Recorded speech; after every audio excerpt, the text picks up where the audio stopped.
Welcome to Gravity, the podcast about pulling clients into your real estate business. If you're a real estate agent trying to grow your business, this is the podcast for you. So sit back and relax and enjoy the ride. And further, are you finding clients within the horse or equine community? And that's where you were digging, kind of working that as your network to pull clients in? Both, all of it. So if you want to do builds, you need to know certain things about the zoning or what's going on with the natural surrounding areas and the government involving, all the eco stuff. Yeah, sure. And what needs to be done for water, plus land management things. But then if you've already got an established facility up, is this a functional facility or is this an outdated facility? And you can walk into a place and recognize if this building is going to work for what they want. There's also a difference between English riders and Western riders and what they need. Really? Plus, in the facilities? Absolutely. And then you break that down even further. So you have Western and English, and then there's different things that each of the Western English type riders have and that they do, and different arenas, different footing, and each different section needs a different footing, different arena size.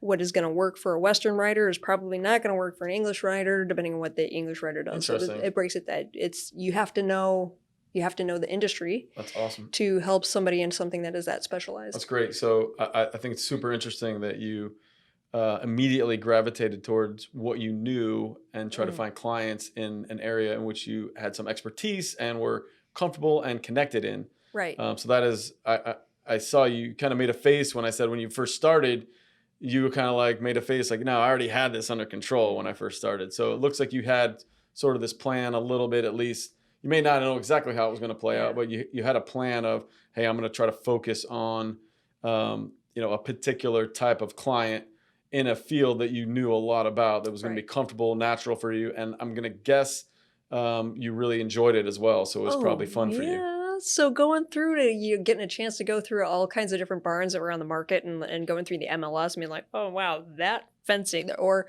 looking at other realtors who I was pretty sure were probably not knowing a whole lot about horses, try to market a horse property is just, it's frustrating for me.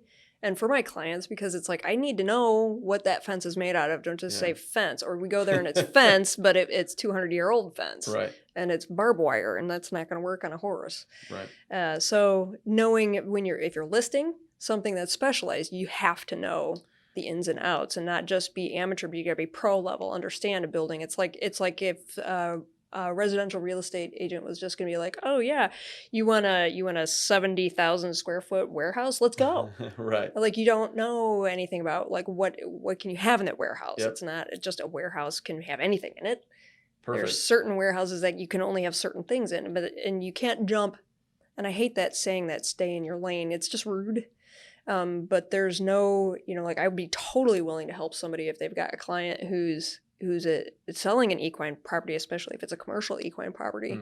This is how you should list it. These are the things that are important to other horse people. This is what somebody coming to buy this special property, and there's not a whole lot of them out there.